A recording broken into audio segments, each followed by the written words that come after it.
Servicios informativos de Navarra Televisión. La caja sigue aquí en Navarra. Sigue existiendo. Y yo, por supuesto, me hago responsable de todo. De lo bueno, de lo menos bueno y de todos los errores que hayamos podido cometer. Asumo mis responsabilidades, pero rechazo de plano cualquier acusación de irregularidad o de ilegalidad. Así se iniciaba esta larga jornada en la que Enrique Goñi ha explicado su gestión al frente de Caja Navarra. Errores, ha dicho, se pueden haber cometido, irregularidades ninguna. Declaraciones rotundas de Goñi ante los grupos y que los grupos han valorado de forma desigual. Tan solo UPN considera que se ha hecho esta mañana un ejercicio de transparencia. Muy buenas noches. Esa comparecencia todavía continúa a estas horas y tardará en terminar. El turno de las preguntas de los grupos se ha centrado en preguntarle a Goñi acerca del cobro de dietas, de los viajes que la CAN ofrecía a clientes preferentes o la gestión y adquisición que se hizo de la oficina en la entidad en la ciudad de Washington. Una oficina cuyo alquiler costaba 40.000 euros al mes y que, según Goñi, era un ejemplo de la apuesta que hacían desde la CAN por la internacionalización. Y sí, efectivamente, está situada en un sitio relevante para evidenciar el compromiso de que íbamos en serio por una licencia federal y que las organizaciones no gubernamentales firmasen acuerdos de distribución con nosotros como lo hicieron.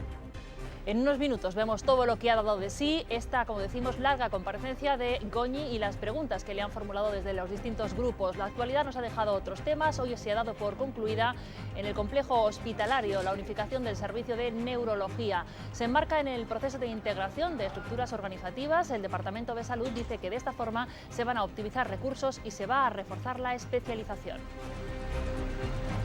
Pamplona tiene 2 nuevos agentes de policía. Son policías virtuales, 2 dispositivos que facilitan la comunicación entre la policía municipal y los ciudadanos y que podrán alertar de situaciones de peligro y otros sucesos en Pamplona. Se han colocado en los barrios de San Jorge y en La Milagrosa.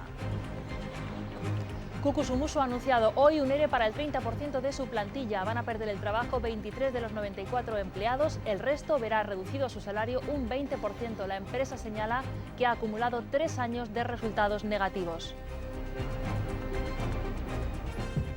Y la firma de moda Albarno, integrada por el diseñador pamplonés Álvaro Castejón y el francés Arnaud Maillard, han presentado la marca, en el marco de la Semana de la Moda, su última colección. Es la 7ª. El escenario elegido para enseñar estas creaciones ha sido la Torre de Cristal, uno de los rascacielos más modernos de la capital de España. En deportes les contamos que Osasuna ha vuelto de nuevo al trabajo después de 2 días de descanso. La plantilla rojilla atraviesa por su mejor momento de esta temporada. 3 victorias seguidas en el Reino le han permitido obtener 5 puntos de distancia con respecto al descenso, cuando hace unas pocas jornadas ocupaban el puesto de los colistas.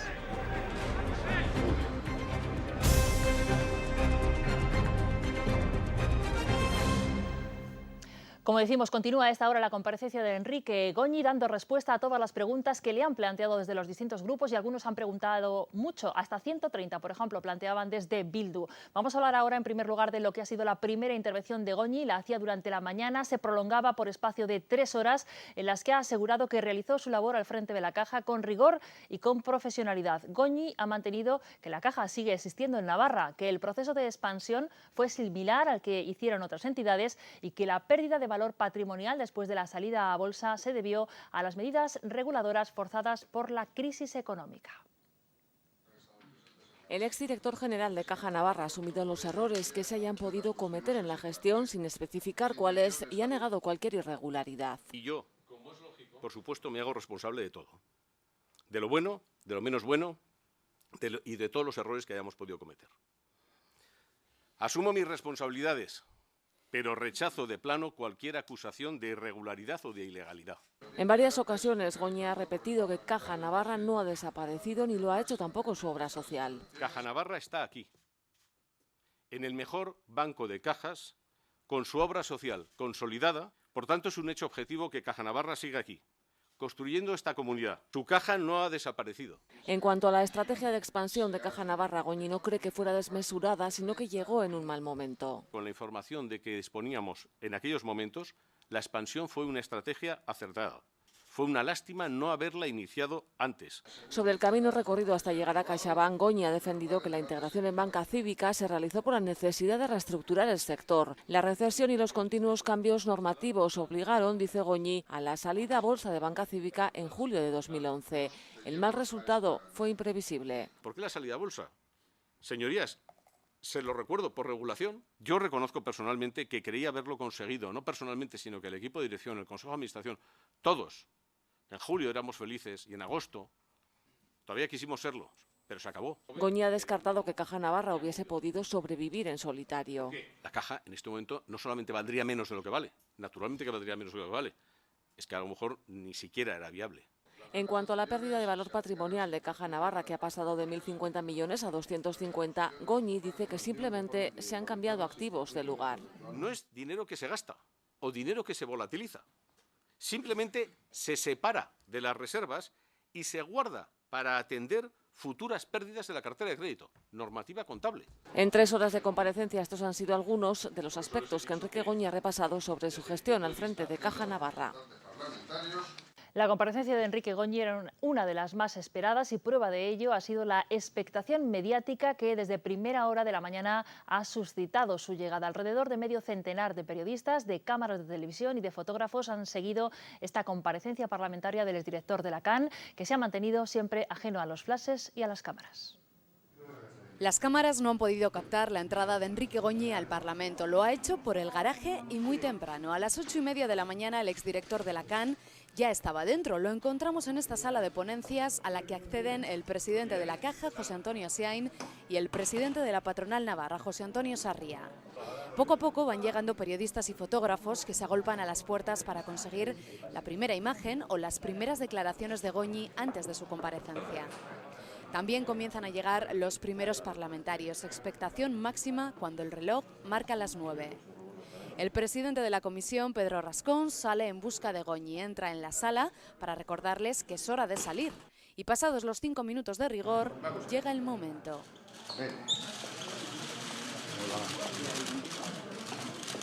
Paso firme y decidido, le siguen hasta 6 altos cargos de la CAN como Luis Colina, José Luis Serro y Javier Martinena, y está previsto que a lo largo de la sesión se incorporen otros como Juan Cruz Valli. A su entrada saluda uno a uno a todos los parlamentarios, saca sus papeles y comienza la comisión. Tras el turno inicial de los grupos, a las 9:30 de la mañana, Enrique Goñi toma la palabra y asegura que viene al Parlamento a hablar de los qués y los porqués de su gestión, aportando hechos y no opiniones. Mientras en la sala los sugieres traen más sillas, no hay suficientes para tantos periodistas, aunque otros muchos han decidido seguir la comisión a través de la web y colapsaban la página del Parlamento. Este es el comienzo de una sesión de carácter histórico. Y al mismo tiempo que se producía esa comparecencia en la calle, la asociación Contus hoy pedía en una concentración una comisión de investigación sobre la CAN. Frente al Parlamento han exigido que se conozca toda la verdad sobre la Caja y han demandado la apertura de esa comisión de investigación que esclarezca todo lo ocurrido. Han manifestado la preocupación que la gestión de la entidad ha generado entre todos los navarros y en referencia a las denuncias que se han presentado en relación con la gestión de la Caja, han comentado que ellos no condenan, pero que sí ven indicios de delito y que los denuncian para que sean los jueces quienes finalmente digan si los ha habido o no. La historia de Caja Navarra, la que nos trae hasta el día de hoy, comienza desde que Enrique Goñi tomara las riendas en el año 2002. Tan solo habían pasado un par de años desde que dos de las principales cajas en Navarra, Caja de Ahorros y Caja Municipal de Pamplona, se fusionaran. Goñi ha sido el nombre propio de este periplo financiero de la entidad navarra durante los últimos años. El devenir de Caja Navarra en su última etapa como entidad financiera está ligado al de su último director general, Enrique Goñi, que accede al cargo en 2002, tan solo 2 años después de la unificación de las cajas. Durante su mandato y hasta la integración en banca cívica, Caja Navarra se coloca como principal entidad de ahorro por número de activos y penetración en la sociedad de la comunidad. Una de las acciones que más se asienta es una apuesta del propio Goñi, el proyecto Tú eliges, tú decides, por el que los clientes de la Caja pueden decidir dónde destinan su dinero dedicado a la obra social. El modelo funciona y se exporta a Banca Cívica, proyecto bancario que precipita los acontecimientos hacia la desaparición de CAN como entidad financiera. Nace en 2009, primero de la mano de Caja Canarias y posteriormente con Caja de Burgos y Cajasol. Todo en medio de una galopante crisis económica que obliga a cambios regulatorios imprevisibles y urgentes en el mercado financiero español. El proyecto hace aguas y suspende en 2010 el test de solvencia que impone Europa. Goñi reacciona y trata de vender sin éxito el 20% de Banca Cívica al inversor de capital riesgo americano JC Flowers, con el objetivo de captar 400 millones de euros que le exige Europa. De nada sirven tampoco los contactos a través de la sede en Washington, a pocos metros de la Casa Blanca y frente al Banco Mundial. Los dirigentes de Banca Cívica maniobran y deciden la salida a bolsa, hecho que se produce en julio de 2011 al precio de 2,7 euros por acción. De forma paralela al proyecto de Banca Cívica, se producen cambios en los estatutos de Caja Navarra, donde se coloca a José Antonio Asién como presidente. Se crea la Junta de Entidades Fundadoras y con ella una comisión permanente de la que se sabría más adelante y no sin polémica del cobro de dietas de sus integrantes. La cotización en la bolsa de Banca Cívica no resulta todo lo deseable, más bien lo contrario. Goñi busca una nueva solución de urgencia a la importante pérdida de valor patrimonial de la entidad. En marzo de 2012 es absorbida por CaixaBank. En torno a 25.000 accionistas navarros ven perder alrededor de un 35% de su inversión. Además, Banca Cívica recibe del FROB casi 1 millón de euros, un préstamo que ahora devuelve CaixaBank al 7,75% de interés. Caja Navarra ha dejado de ser una entidad financiera para convertirse en fundación, donde gestiona la obra social, con el 1% que le llega de su participación en la entidad catalana. Entre tanto, la Audiencia Nacional investiga la fusión y la salida a bolsa de Banca Cívica tras una denuncia de UPyD. Por otro, el juzgado número 3 de Pamplona lleva a cabo un procedimiento abierto tras la denuncia que presenta Contus contra Goñi y Miguel Sanz por presuntos delitos societarios y de prevaricación por ocultación. Como les decíamos hace un instante, esa comisión, esa comparecencia todavía continúa en el Parlamento. Enrique Goñi por la tarde ha vuelto a reconocer los errores, pero los califica de poco sustanciales. El exdirector general ha respondido a todas las preguntas que le han formulado los grupos, ha sido una respuesta genérica para todos, lo ha hecho de forma conjunta aclarando algunos de los temas más polémicos, como por ejemplo eran los viajes, la Junta de Fundadores, los viajes para los empresarios, las dietas o la oficina de Washington. Enrique Goñi se ha defendido de los ataques que le han hecho algunos grupos de derroche, expansión desmedida o olvidar el territorio para embarcarse en aventuras fuera de Navarra. El exdirector ha justificado todas y cada una de sus actuaciones en beneficio de la Caja. No sé si lo hacíamos mejor o peor, lo hacíamos bien, lo hacíamos con rigor profesional, pueden estar seguros. Y sí, efectivamente, está situada en un sitio relevante para evidenciar el compromiso de que íbamos en serio por una licencia federal. Preguntan ustedes si se ocultó información a los mercados. Naturalmente que no. ¿Cómo se va a ocultar información a los mercados? Ningún consejero ha tenido financiación por debajo de las condiciones de mercado. Más bien, los consejeros podrían acreditar que han tenido financiación más gravosa en Caja Navarra. Esa inversión es negocio. Solo se justifica por negocio. Y así lo hacíamos. Y no era Caja Navarra la única empresa que hacía ese tipo de inversiones. Las declaraciones del presidente de Kutxabank que titulaba «No ha habido de nuestra parte acercamientos ni contactos con Banca Cívica». Eso lo decía él, pregúntenles a ellos. Los reguladores han estado en su papel. Ha habido diálogo, ha habido orientaciones, pero no ha habido presiones de los reguladores. Los reguladores han estado en su papel. Para los grupos, la integración de Caja Navarra en CaixaBank supone la pérdida de uno de los elementos fundamentales de la comunidad y difieren sobre la claridad de lo expuesto por Goñi. Luego, ¿qué podía haber sido la Caja con todo el tsunami, como lo ha dicho usted, con todo lo que ha ocurrido en el tema económico?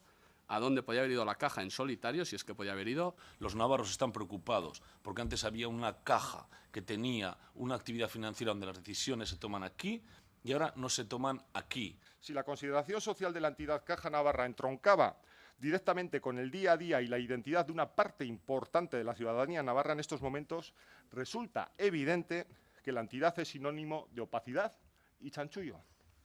Da la sensación que usted quería jugar en la Champions y no ha sido capaz de mantener el equipo ni en primera, ni en segunda, ni en tercera. simplemente ha liquidado la entidad.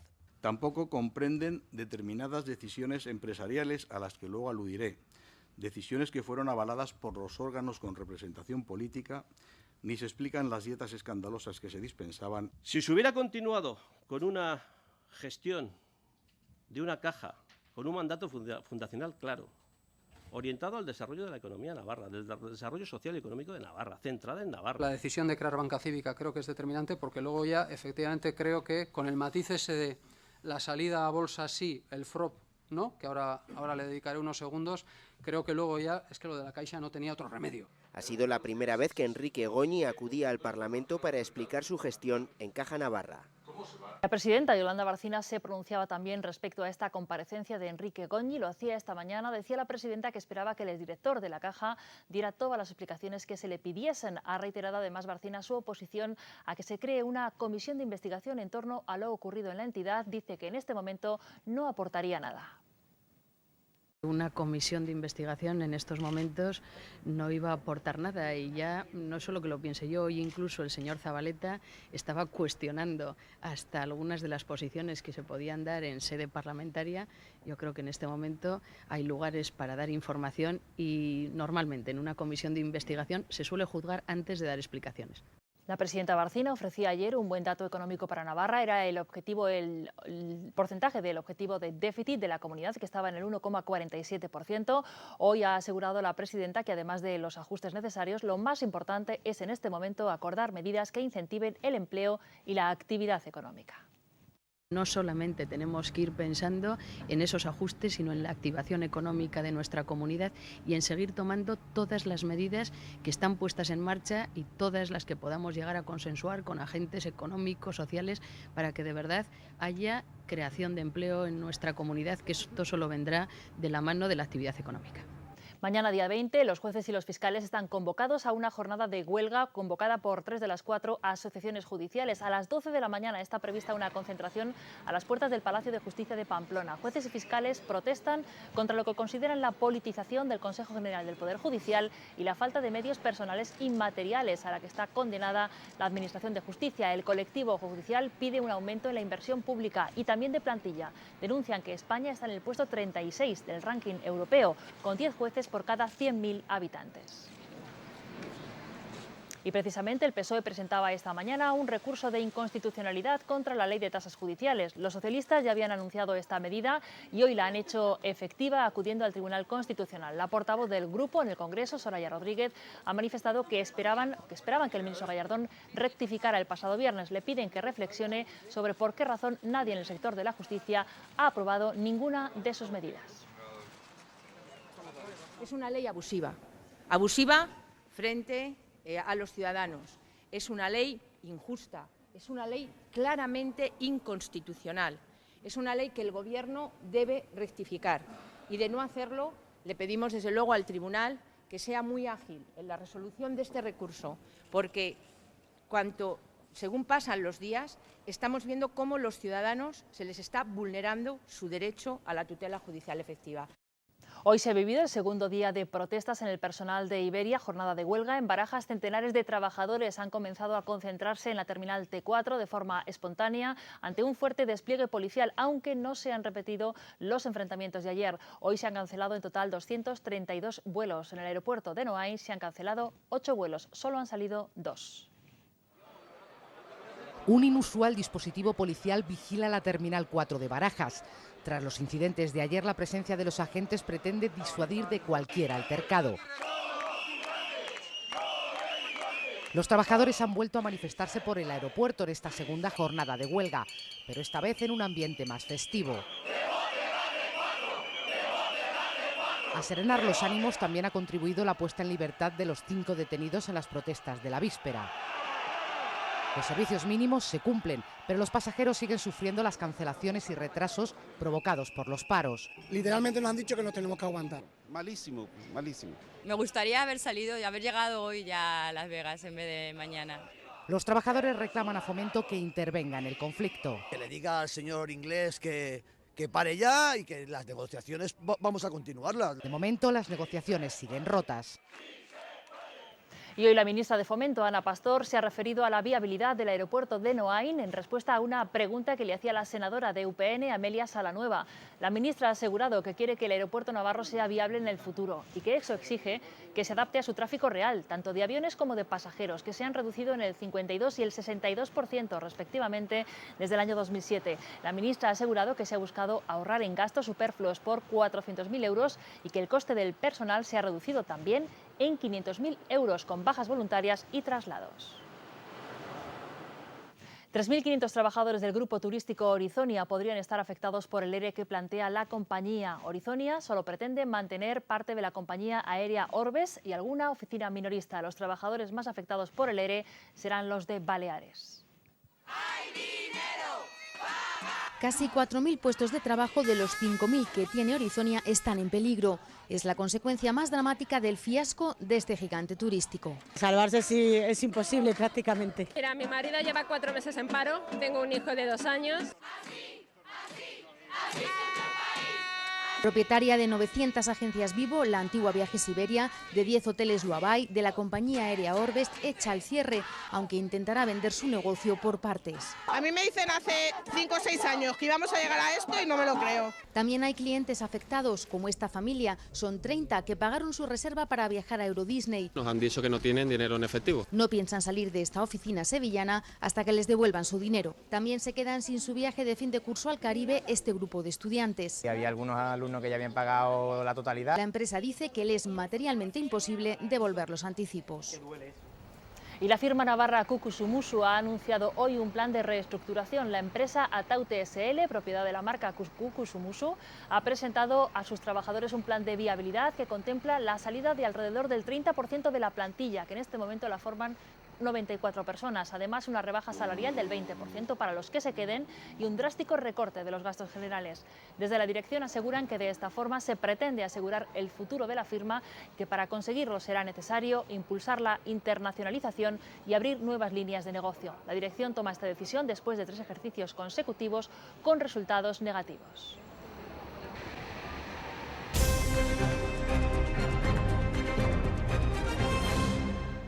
Conseguir que haya una comunicación más directa entre los ciudadanos y la Policía Municipal de Pamplona. Eso es lo que persigue el Ayuntamiento con la colocación de 2 nuevos agentes de policía, esta vez virtuales, que se han instalado ya en los barrios de San Jorge y La Milagrosa. No han supuesto coste alguno para el consistorio pamplonés y desde esta mañana ya se encuentran en funcionamiento. Se trata de un poste dotado de cámara, altavoz y micrófono y el fin que persigue es que los ciudadanos puedan transmitir en tiempo real cualquier incidencia que tengan en su día a día. No sustituye a la llamada telefónica al 092, pero sí mejora considerablemente el servicio que presta, dado que la gente ahora nos podrá ver a la vez que nos comunicamos con él. Este es uno de los 2 policías virtuales que ahora mismo hay instalados en Pamplona. El otro está ubicado en la zona de La Milagrosa. El objetivo no es otro que haya una comunicación más fluida, más directa entre los ciudadanos y la Policía Municipal de Pamplona. Con un sistema muy sencillo, como hemos visto, que es pues apretar el botón que está dispuesto en el equipo y se pone en marcha una cámara y se está viendo desde Policía Municipal a la persona que ha pulsado el botón y ante cualquier problema que pueda tener esa persona, pues lo comunica a policía. Será una comunicación directa entre el ciudadano y el Centro de Coordinación Operativa de la Policía Municipal de Pamplona, desde donde ven todo lo que pasa. Además, la llamada a través de este servicio va acompañada de la visualización a través de las demás cámaras de seguridad ciudadana que ya hay instaladas en la zona. La instalación de estos 2 policías virtuales no ha supuesto ningún coste para las arcas municipales, ya que los gastos han corrido a cargo de Indra, la empresa gestora de los semáforos de la ciudad, y que los ha colocado como parte de las mejoras del servicio recogidas en el contrato. Después de un año de trabajo ya se ha unificado el servicio de neurología del Complejo Hospitalario de Navarra. Es un servicio que el año pasado registró 23.000 consultas y 1.300 ingresos, el 70% de ellos relacionados con ictus. Con la unificación de los 21 profesionales del Hospital de Navarra y del Virgen del Camino se va a conseguir una mayor especialización en las consultas externas y se va a favorecer la relación con la atención primaria. El nuevo servicio unificado de neurología del Complejo Hospitalario de Navarra contará con 21 profesionales y se ubicará en el Hospital de Navarra, de donde proceden 12 de ellos y 9 de Virgen del Camino. Tras un año de trabajo se conseguirá con ello optimizar recursos y reforzar la subespecialización, sobre todo en las consultas externas, que pasarán a 11 diarias. Uno de los valores añadidos fundamentales del servicio unificado de neurología. La disponibilidad de mayor masa crítica de profesionales nos permite especializar a algunos de ellos para hacer un abordaje específico de patologías. El año pasado se atendieron 23.000 consultas y hubo 1.300 ingresos, el 70% de ellos por ictus. Con la unificación se busca ser el servicio de referencia en Navarra, pero también a nivel nacional. Para ello se favorecerá la interrelación con atención primaria e intentarán reducir el número de ingresos solo para casos agudos, potenciando además el hospital de día, así como la investigación. No vale el trabajar en unidades independientes, todos tenemos una interrelación. Que la hospitalización obedecerá para aspectos muy concretos y tendiendo a reducir la estancia, y sobre todo va a tener cada vez mayor implicación las consultas de alta resolución, específicas, especiales y el hospital de día. De los 39 servicios asistenciales del Complejo Hospitalario de Navarra, en enero había integrados 21 porque eran de un solo hospital o de nueva creación. 7 más lo estarán en breve y 11 se abordarán este año, esperando adelantar en un año la unificación prevista, que acabará el próximo otoño. Esta mañana la presidenta de Navarra, Yolanda Barcina, y el consejero de Políticas Sociales, Íñigo Allí, han visitado el nuevo centro de atención temprana de Sarriguren. Está dirigido a niños de entre 0 y 3 años con problemas de desarrollo y desde su apertura hace unos días ha atendido a más de 200. La presidenta de Navarra, Yolanda Barcina, y el consejero de Políticas Sociales, Íñigo Allí, han visitado esta mañana el nuevo centro de atención temprana de Sarriguren. Desde su apertura a finales de enero se ha atendido a más de 200 niños con retrasos madurativos. Tiene por objetivo dar respuesta lo antes posible a las necesidades transitorias o permanentes que presentan los niños en su desarrollo. No solamente a los niños, sino también a las familias. Esta nueva dotación sustituye a la ubicada en el antiguo centro de San José. Está dirigido a niños de entre 0 y 3 años que durante 45 minutos reciben sesiones de fisioterapia, psicomotricidad y logopedia gracias a la ayuda de 17 profesionales que trabajan en el centro. Es un tratamiento ambulatorio, vienen en función de las necesidades y de la edad a una sesión o 2 sesiones semanales o más en función de las necesidades que presenten. Entre las zonas comunes también disponen de sala de espera, salas para amamantar o salas de reuniones. Y desde ayer lunes y hasta el próximo viernes se celebra en Pamplona un curso solidario de toreo salón. Solidario porque este que ven es el primer gesto al llegar, es aportar alimentos no perecederos que van a ser donados al Banco de Alimentos. En el curso se van a explicar distintas técnicas y artes del toreo, como el capote, el arte de banderillas y el uso de la muleta. Una de las jornadas de este curso, la del jueves, se va a celebrar en la Plaza de Toros de Pamplona, y la del viernes, en la clase, será impartida por un maestro taurino. La inscripción es gratuita, como lo han visto, a cambio de donar esos alimentos para el Banco de Alimentos. Todo pasa y tú ya te vas sin los palos.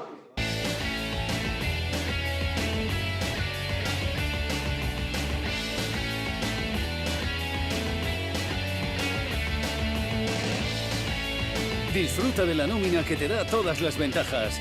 Servicio Nómina Te lo Mereces de Caja Rural.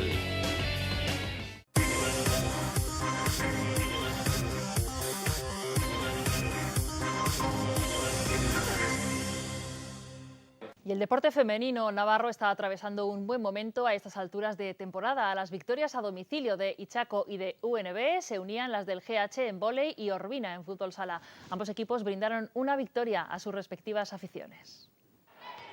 La Actual Egurpea logró una importante y apurada victoria frente al Móstoles. 7-6 ganaron las chicas de Leandro Fernández en un duelo con 3 partes diferenciadas. Una primera en la que ambos equipos intercambiaron golpes en forma de goles.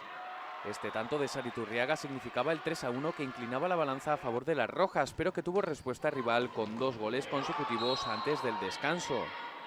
En la reanudación, la Actual Egurpea se volvió a marchar en el marcador. A falta de 2 minutos, el 7-4 del Electrónico vaticinaba un final tranquilo, pero nada más lejos de la realidad, puesto que el Móstoles estuvo a punto de obrar la gesta de igualar el choque.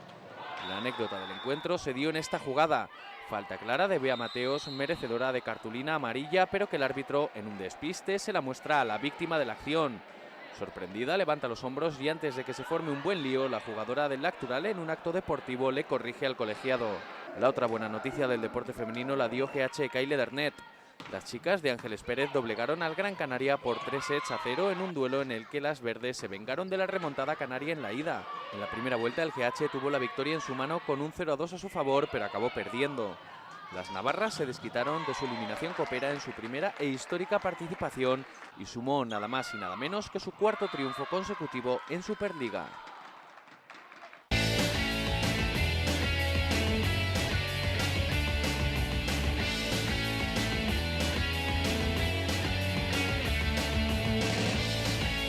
Disfruta de la nómina que te da todas las ventajas.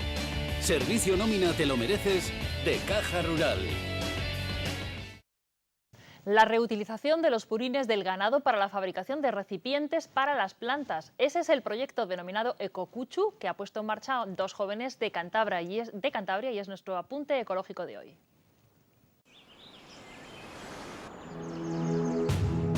¿Qué nos mueve a seguir avanzando? A esforzarnos, a superarnos, a darlo todo. Saber que tenemos la energía para conseguirlo. Iberdrola, queremos ser tu energía. La idea es promover la construcción y la explotación de una fábrica dedicada a la reutilización de los residuos ganaderos y también agrícolas para la producción y comercialización de los envases forestales y agrícolas que sean biodegradables. Con este proyecto se busca disminuir las malas prácticas en la acumulación de residuos ganaderos y al mismo tiempo reestructurar el tejido socioeconómico de las zonas rurales.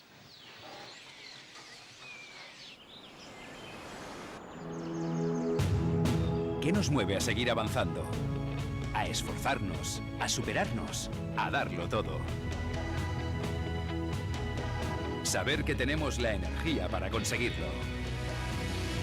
Iberdrola, queremos ser tu energía. El Museo de Navarra ha presentado hoy una microexposición temporal del artista Francis Bartolocci llamada Dibujos de Guerra, que realizó entre 1936 y 1939. Hasta el 5 de mayo se podrán ver en la cuarta planta del museo. Son 12 dibujos a lápiz y plumilla que la pintura realizó de forma privada, aunque trabajó para una publicación republicana y que mantuvo ocultos bajo un colchón hasta los años 80. Los individuos protagonistas son símbolos de sentimientos, como por ejemplo la euforia al inicio de la contienda del 36, el dolor y la derrota de los republicanos en el 38 o el racionamiento o las viudas en el 39. Estas obras son parte de la colección que el Museo de Navarra ha cedido al Reina Sofía en Madrid y que se expondrán también allí próximamente. A la presentación no han faltado sus hijos y su nieto.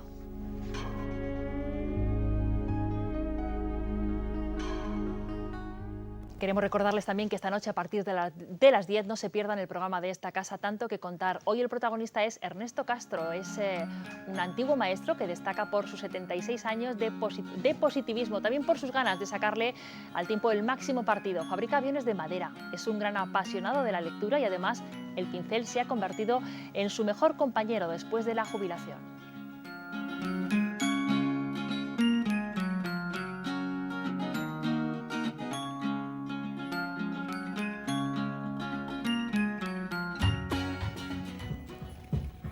Y la firma de moda Albarno, integrada por el diseñador pamplonés Álvaro Castejón y el francés Arnaud Maillard, presentaban hoy en el marco de la Semana de la Moda en Madrid su séptima colección. El escenario elegido para mostrar sus creaciones futuristas y rococó ha sido la planta número 49 de la Torre de Cristal, uno de los rascacielos más modernos de Madrid.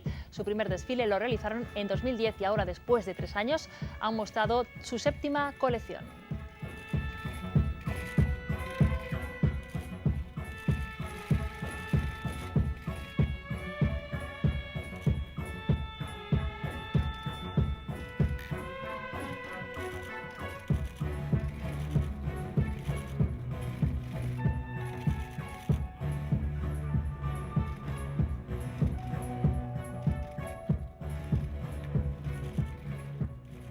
Un ejemplo más de esa moda, de esa feria de la moda que continúa en Madrid. Dejamos por un lado la pasarela para centrarnos en un colectivo que mañana va a protagonizar una de las escasísimas jornadas de protesta.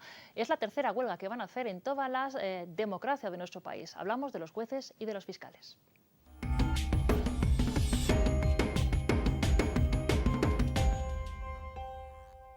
Está con nosotros Esther Fernández Arjonilla, buenas noches. Buenas Es noches. juez y es miembro de la Asociación Foro Judicial Independiente, una de las asociaciones que estarán mañana en esa jornada de protesta, jornada de huelga. Yo decía, tercera jornada de huelga en tantos años. No es un colectivo dado que sea muy dado a la protesta, ¿no? Con lo cual la jornada de mañana tiene una significación especial. Sí, la primera huelga convocada por los jueces se produjo en 2009 con una mayoritaria participación, la siguiente se produjo en 2010. Hubo un cierto compromiso en unas negociaciones, se produjo las elecciones, el cambio de gobierno, se produjo el nuevo ministerio que se comprometió antes de las elecciones a ciertas reivindicaciones que se hacían desde el sector judicial. Finalmente esos compromisos no se han cumplido y conllevó que a partir de septiembre se produjese una unión que nunca se había producido de asociaciones judiciales y asociaciones de fiscales. Y desde entonces se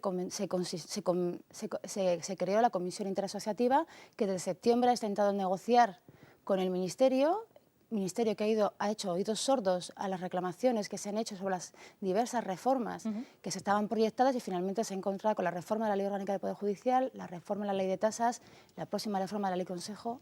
Hablan ustedes mencionas esa relación de jornadas de protesta que son muy recientes, 2009, 2010, 2013 en este caso, lo cual nos da una idea de la importancia y del significado posterior que debe tener esta jornada, puesto que los jueces hasta la fecha eran un colectivo, jueces y fiscales, un colectivo, trabajaba en esos órganos de la justicia, un tanto alejados quizá por desconocimiento de lo que es el ciudadano y cuyas protestas han quedado un poco, no sé si diluidas a lo largo de estos años en este escenario general que tenemos de conflicto. ¿Qué esperan mañana de esa jornada de protesta? ¿Qué va a pasar después a la vista de los resultados, como nos dice Esther, de lo que no han conseguido hasta la fecha?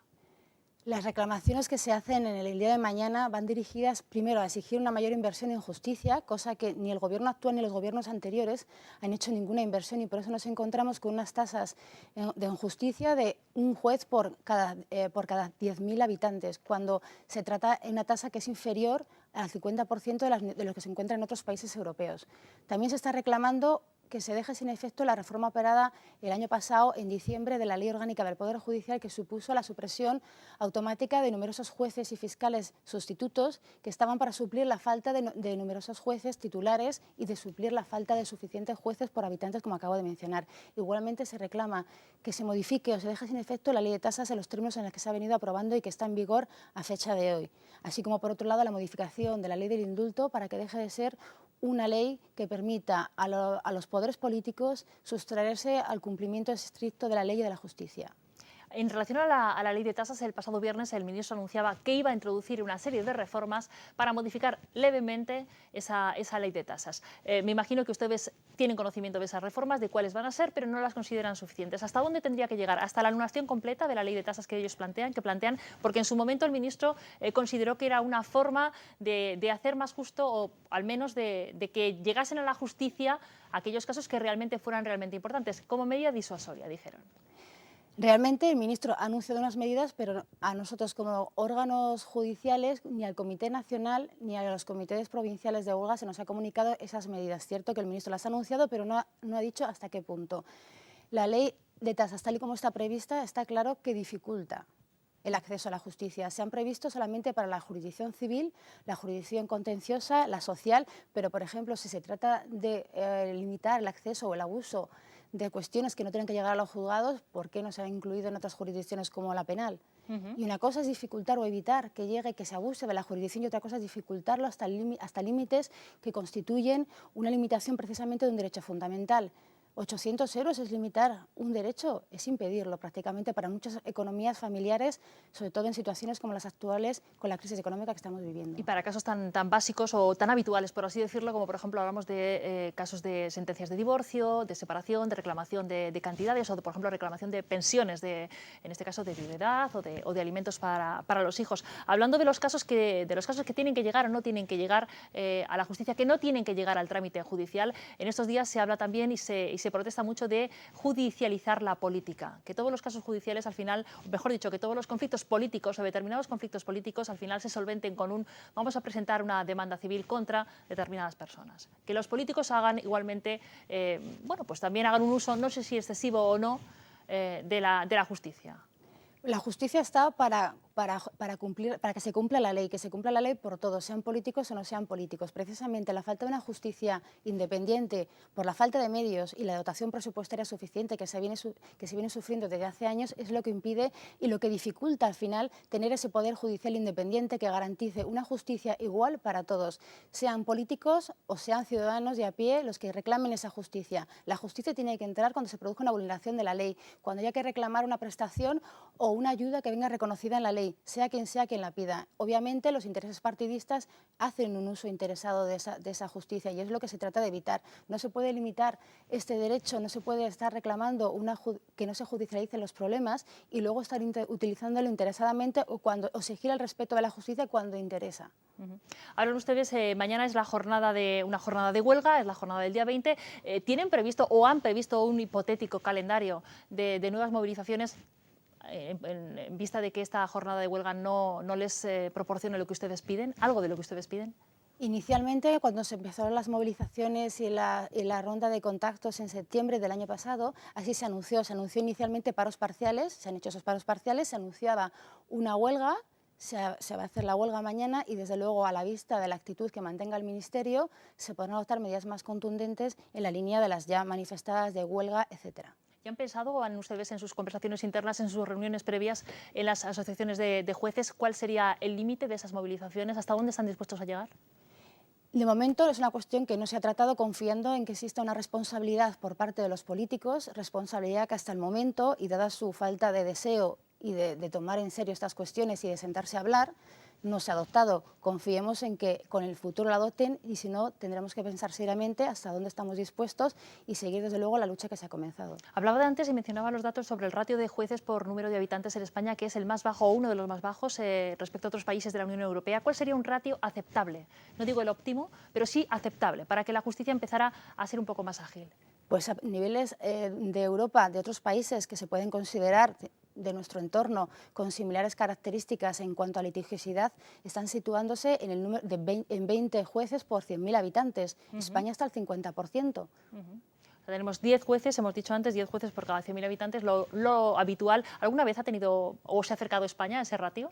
No. En ningún momento. No, el problema está en lo que le comentaba yo en una de las reformas que estamos reclamando, es la falta de jueces y la supresión de los jueces y fiscales sustitutos que estaban desempeñando precisamente esa labor, que tendrían que haber desempeñado jueces titulares, pero que la falta de creación y dotación presupuestaria ha imposibilitado durante estos años.